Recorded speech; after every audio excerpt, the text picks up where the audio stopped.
안녕하세요. 전 하나님의 기쁨이 되길 희망하는 바이올리니스트 박지혜입니다. 반갑습니다.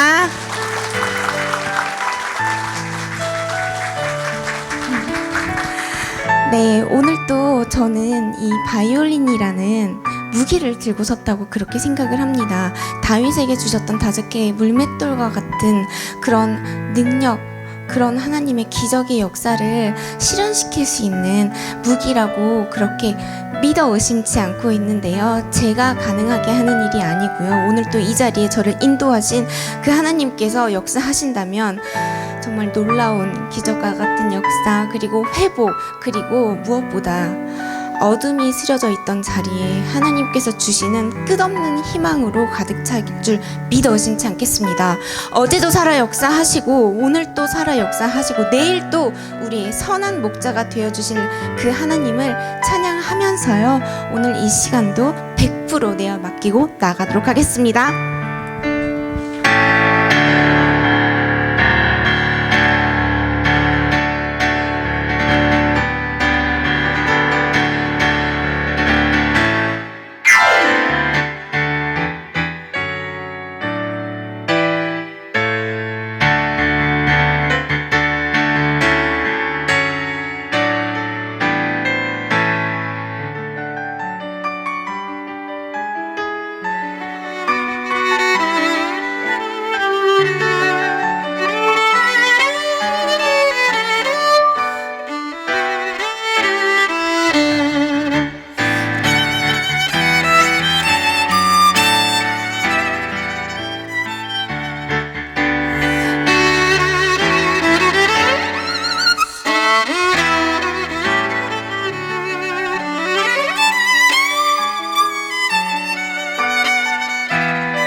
감사합니다.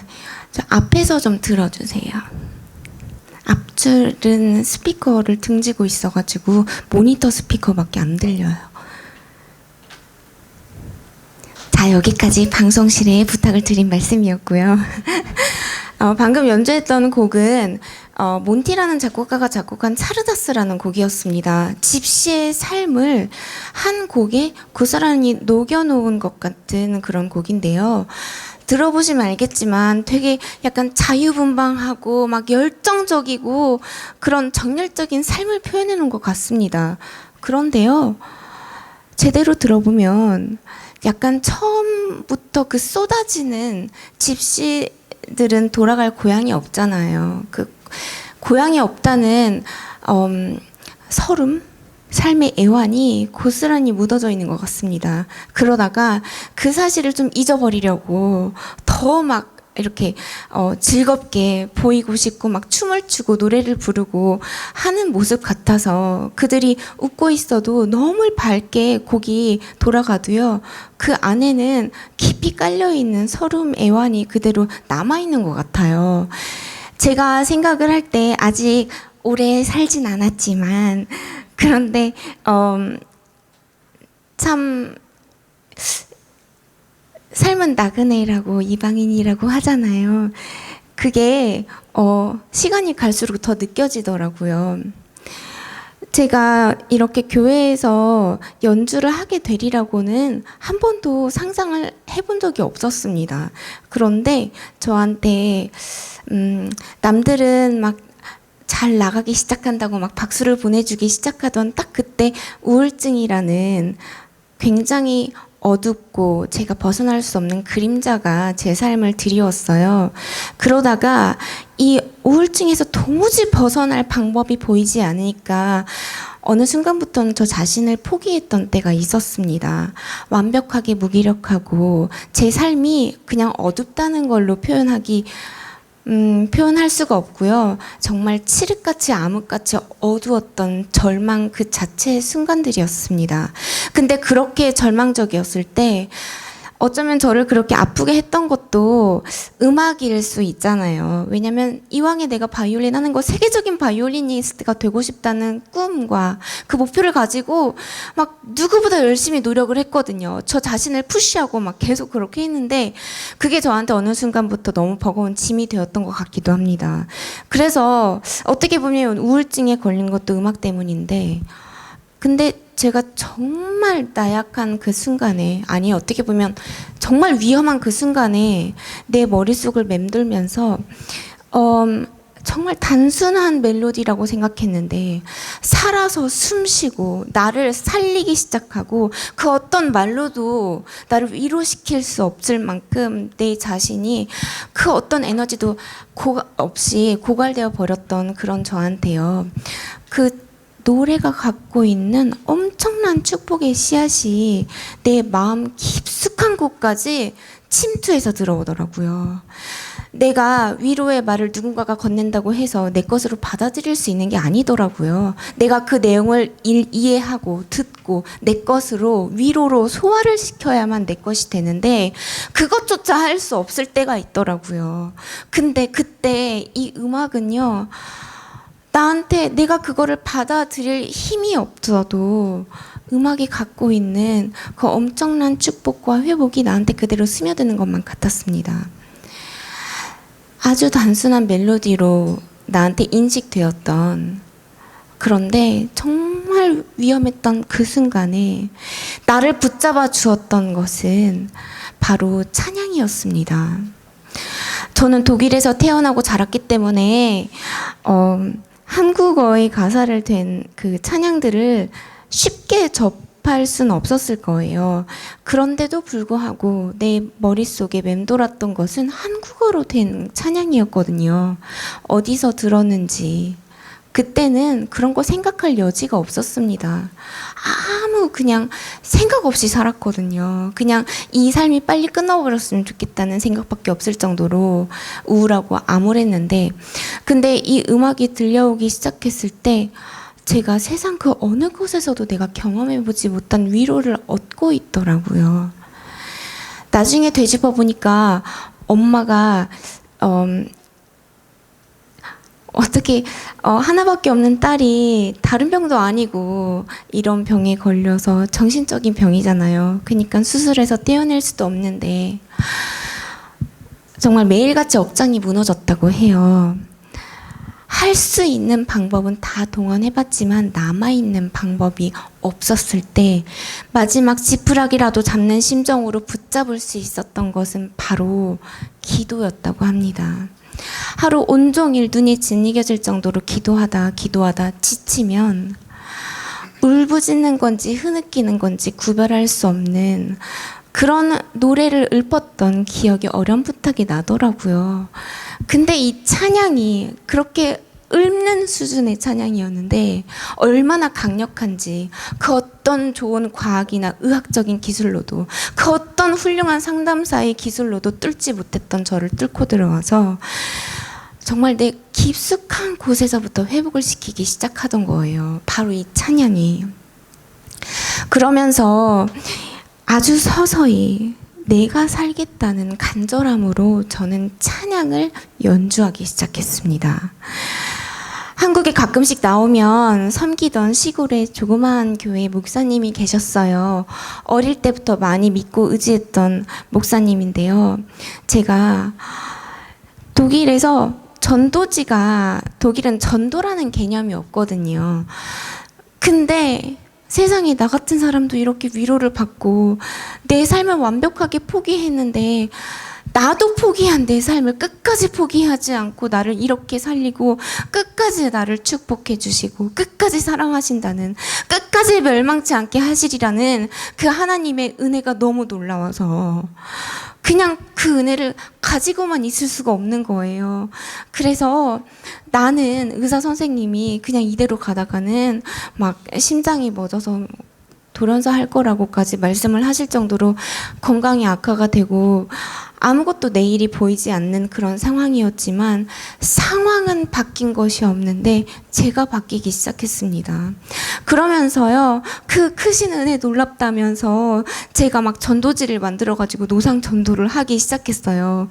근데 그때 줄 게 없으니까, 한국에서 보던 건 있어가지고 뭐 줄 거가 필요한데 줄 게 없으니까 막 사과를 갖고 다니면서 이 사과가 어떻게 생겨난지, 이 사과 하나가 그냥 어떻게 생겨난지 아냐고 하나하나 전부 다 세상 모든 것들이 어떤 조물주에 의해서 만들어졌다고밖에 할 수가 없잖아요. 계속 앞으로 거슬러 올라가다 보면 저는 그렇게 생각을 하고 믿음 하에 막 그렇게 막 돌리면서 다녔어요. 그러니까 그 모습을 본 엄마가 그러지 말고 진짜 혼신을 담은 찬양으로 사람들한테 전도를 하라고 그러면서요, 하나님이 주신 악기잖아요. 그러니까 이런 명기도 하나님이 주셨다고 자신했는데 저는 제 삶이 언제 끝날지 모르는 상황이었습니다. 이 주신 악기로 마지막 정말 하나님께 영광이라도 돌리고 죽어야겠다, 막 그런 극단적인 생각이 들 정도였기 때문에 그 앨범을 혼신을 다해서 녹음을 해서 제일 먼저 그 따르던 목사님께 기도를 해달라고 가지고 갔어요. 그랬더니 밤새 듣고 많이 우셨다고 하시면서 그렇게 혼자 갖고 독일에서만 그렇게 전도하지 말고 한국에서 더 많은 사람한테 이 찬양 들려주라고 하면서 한 지방에 7교회 정도를 소개를 시켜주셨습니다. 아무도 저를 기다리는 사람도 없었고요. 저도 아무것도 바라는 게 없었습니다. 단지 연주하는 제가 회복되기를 매 순간순간마다 처절하게 기도했습니다. 그런데요, 정말 놀라운 일이 벌어졌어요. 그래서 저는 어떤 막 훌륭한 마케팅에 의해서가 아니고 기획사, 전문가에 의해서가 아니고요. 그 지방에 있는 교회, 7교회 안에 매번 어떤 분이 계셨습니다. 전혀 음악가도 아니었고요. 관계자도 아니에요. 근데 단지 저 찬양을 다른 데서도 듣게 해야 되겠다는 그 사명감을 불태우면서 막 그 다음 자리로 계속 연결을 해주시는 거예요.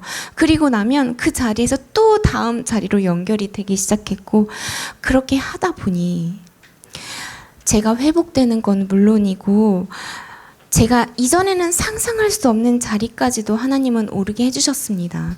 클래식만 연주를 했었다면 어쩌면 경계가 한계가 있을 수밖에 없을 수도 있을 거라고 생각을 해요. 그런데 이렇게 하나님은 저를 사용하시기 시작했고 음악이라는 통로를 통해서 사람들을 회복시키고 힐링을 나눌 수 있는 통로의 역할을 삼아 주심으로 교회뿐만이 아니고요. 어느 순간 테드라는 자리까지 하나님은 저를 세워주셨고요. 테드를 본 많은 사람들이 해외에서도요. 막 카네기홀 이런 공연장이 아니고요.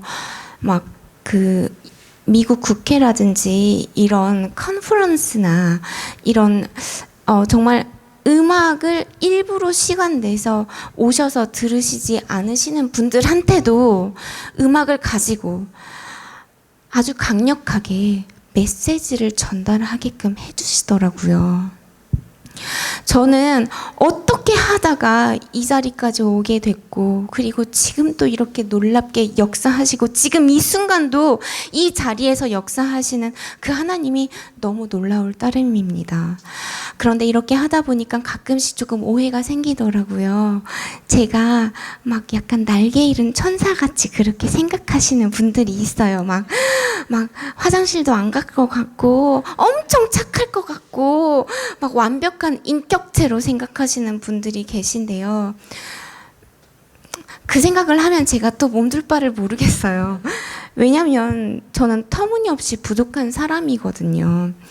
이렇게 하나님께서 사용하시는 것도 어쩌면 더 많은 하나님의 사람들을 만나고 교제하면서 더 많은 중보 기도 해주시는 분들을 만나서 그 기도가 얼마나 강력한지 그리고 그 가운데 나를 변화시키는 하나님이 얼마나 놀라운지 끝까지 나를 포기하지 않으시는 그 하나님의 사랑이 얼마나 크고 놀라우신지 그리고 무엇보다 나처럼 죄로 똘똘 뭉쳐 있을 수밖에 없는 사람을 매 순간마다 하나님 앞에 그 죄를 고하고 하나님의 십자가의 보혈을 의지하고 붙들 때마다 아무런 조건 없이 그 죄를 사해 주시는 그 하나님의 은혜에 탐복해서 절망할 수밖에 없는 저를 그 크신 놀라움에 감사함에 정말 눈물을 흘릴 수밖에 없는 그런 사람으로 그리고 그런 삶을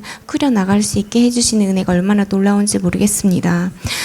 십자가의 공로가 없이는 제가 말씀드린 모든 역사가 말장난에 불과할 것 같아요.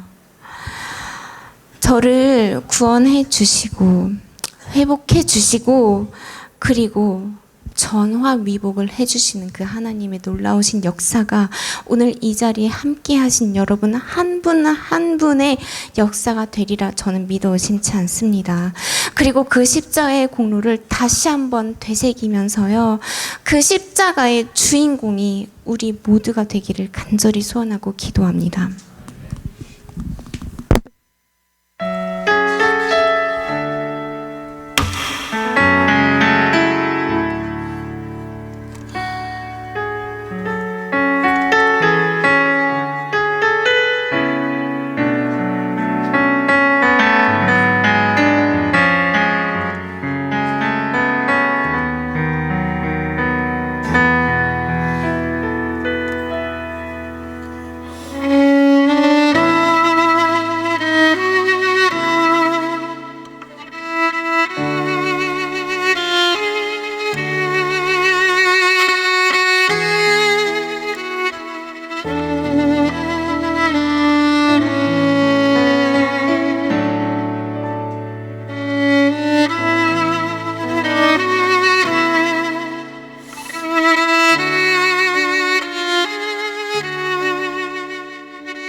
처음에 사실 베토벤이 작곡한 봄, 스프링 소나타로 시작을 했었어요.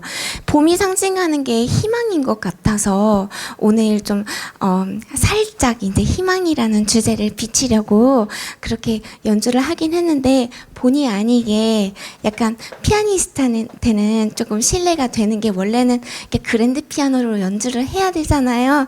그런데 이렇게 키보드로 해서 그치만 뭐 상상 속에 지금 키보드 소리로 들으셨다면 그랜드 피아노 소리로 좀 바꿔주세요. 기억을. 그런데 저한테는 한 가지 느낀 게 있다면, 진정한 희망이 세상으로부터 온다고는 제가 장담할 수가 없는 것 같아요. 그러니까 어떤 뜻이냐면, 목사님께서 이 악기에 대해서 말씀을 해주셨잖아요. 악기 같은 경우가 뭐 막 수십억짜리고 막 수백억짜리고 그렇게 말씀을 하시잖아요. 어떻게 언감생신 바이올리니스트가, 음악가가 그런 비싼 악기를 사겠냐고요. 그러니까 요새는 정말 필요한 연주자들은 그런 악기를 살 수가 없고요. 약간 그 중국의 부호가들, 이런 사람들이 막 이런 악기가 경매에 나오면, 지금 가장 비싼 악기가 200억인가로 낙찰이 됐어요. 근데 그 악기도 과르넬인데요. 그 과르넬이 같은 악기를 사러 올 때 그분들은 보통은 악기를 이렇게 연주도 해보고 사야 되잖아요. 안 열어본대요. 그냥 옥션에 이제 경매에 나오면 그냥 그 악기가 맞냐? 맞다.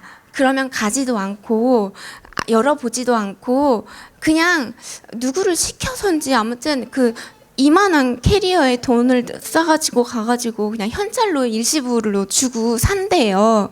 그렇게 하다 보니까 날로 이 악기의 그 개수는 한정이 돼 있는데 가격이 올라가는 거죠.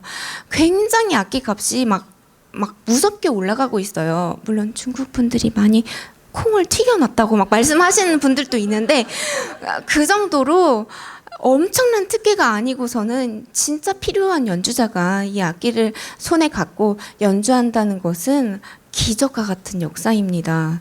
근데 저 같은 경우는 독일 정부에서부터 그렇게, 분명히 그 독일 정부에서 이 악기를 줄 때요, 심사를 하게 돼 있어요. 콩쿠르를 통해서. 근데 분명히 저는 확신하는 게 그 심사위원들한테 콩깍지가 씌었다는 점입니다. 그렇게 해서 이렇게 사용을 할 수 있게 해주셨는데, 그러다가 몇 년 전에는 악기를 이제 돌려줘야 되는 상황이 돌아왔어요. 정말 우울증 이후로 이렇게 빠르게 제가 늙어본 적이 없었습니다. 그런데 그때 마지막 남은 방법이 역시나 기도밖에 없더라고요. 기도를 하고 있는데 처음에 절망스럽게 시작했던 기도가 점점 바뀌더니요, 감사 기도가 되더라고요. 그러면서 악기를 돌려줘야 되는 그 데드라인이 며칠 안 남고 한 2주 정도 남았을 때, 해외 한 익명의 복지가로부터 그 동일한 과르넬이라는 악기를 1735년, 연도수도 정말 비슷한데요. 그 악기를 원래는 독일 정부에서 받았을 때는 1년에 한 번씩 계약 기간을 연장하는 오디션을 새로 봤어야 됩니다. 근데 이 오디션 볼 필요 없이 이제 평생 동안 사용할 수 있도록 그렇게 저한테 기적 같은 일이 벌어진 거예요. 그런데 그런 일이 벌어졌을 때 얼마나 기뻤겠는지 상상을 한번 해보세요. 너무 좋았습니다. 그냥 10년 묵은 체중이 다 내려간다, 맞나요? 10년 체증이 다 막 내려간다는 그런 느낌이었습니다. 그런데 그게 지속되지 않더라고요. 그 기쁨이 그냥 나 평생 가는 동안 세상에 내가 이런 악기를 연주한다고 맨날 기뻤으면 좋겠고 그랬는데 아니더라고요. 마찬가지로 제가 우울증을 겪던 시기에도 이런 악기를 손에 안 들고 있었던 게 아닙니다. 그러면서 제가 깨달은 게 있다면, 진정하게 지속될 수 있고 평생 갖고 갈 수 있는 그 행복은, 그리고 나아가 내 상황이 어떻더라도 상황이 바뀌는 건 아닌데 기도할 때 하나님은 정말 자멸감으로 사로잡힐 수밖에 없는 그 마음을 감사함으로 제 시야를 전환시키기 시작하더라고요. 그러면서 희망이 있으니까 노력하게 하시고, 노력하니까 조금 더 힘을 주셔서 더 노력할 수 있게 해달라고 기도하게 하시고요. 그러면서 점차적으로 정말 회복의 단계, 그리고 행복의 단계, 희망을 언제나 바라볼 수 있는 단계로 저를 만들어 가시더라고요. 제가 오늘 여러분 모두와 함께 마지막으로 마음이 동요하신다면 함께 불러주셨으면 하는 찬양이 있습니다. 보혈 찬송이라고 불리는 그런 찬양인데요. 이 찬양 부르실 때 세상에서 가지고 우리가 짊어지고 가야 되는 모든 짐과 허물과 아픔까지도 하나님의 자녀됨의 권세로 이 자리에 가지고 오셨다가 다시 가지고 가시지 않으셨으면 좋겠습니다. 이 십자가에 당당하게 못 박아버리시고요. 이 자리를 떠나실 때는 최후 승리에 대한 확신으로 이 자리를 박차고 나가신 여러분이 되기를 간절히 소원합니다. 마지막으로 변찮은 주님의 사랑과 그리고 죄에서 자유를 얻게 하면 모두 함께 불러주셨으면 좋겠습니다. 감사합니다.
불 좀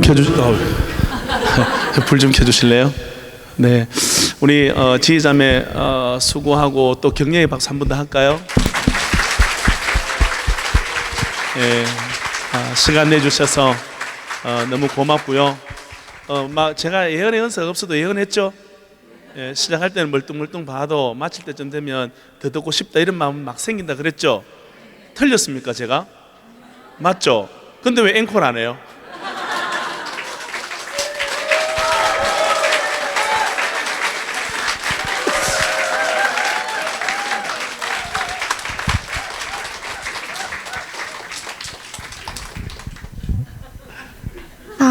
오늘 수고가 참 많으셨죠. 피아니스트 신영주 씨께도 큰 박수 부탁드립니다.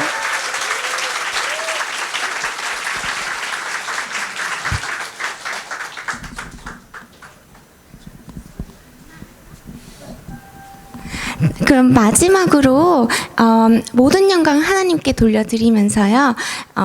그냥 아리랑이 아니고 지혜 아리랑을 연주를 할 텐데요. 제가 한 가지 좀 부탁을 드리고 싶은 것은 가끔씩이라도 기억이 나신다면 저한테는 꿈이 있는데요. 이번에 이제 평창 올림픽이 열리잖아요. 그때 아무래도 세상 모든 무대를 통틀어서 가장 청중이 많은 무대가 개막식이 아닌가 싶어요.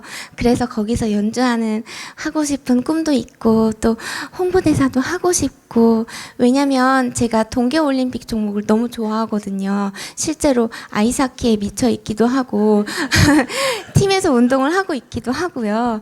그래서 꼭 했으면 좋겠는데 가끔씩이라도 기억이 혹시라도 나신다면 한 번씩이라도 이렇게 기도해 주시면 저한테는 너무 큰 힘이 될 것 같습니다. 마지막으로 지혜 아리랑 연주하고 내려가도록 하겠습니다.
네, 불 켜주세요. 예.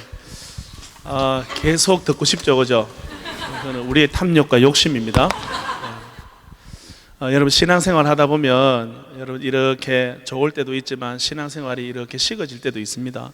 그게 나의 의지와는 관계없이 어떤 상황 때문에, 여건 때문에, 또 사람과의 관계 때문에 그럴 수도 있거든요. 이 파리 때문에 그럴 수도 있고요. 그럴 수도 있거든요. 그러나 분명히 기억합시다. 지혜 자매도 그런 시간을 거쳤고 지금처럼 신앙이 잘 성장해 가고 있고, 또 우리도 여러분 신앙이 이렇게 수그라들 때가 있습니다. 그러나 그때 분명히 기억합시다. 하나님이 우리를 사랑하는 사랑은 절대로 멈춘 바가 없고 스탑되지 않는다. 하나님 반드시 우리를 회복하기를 원하신다. 그거 기억하고 하나님 앞에 날마다 강건하게 세워지는 저와 여러분이 되셨으면 좋겠습니다. 제가 기도하고 마쳤으면 좋겠습니다. 제가 기도하겠습니다. 하나님 감사합니다.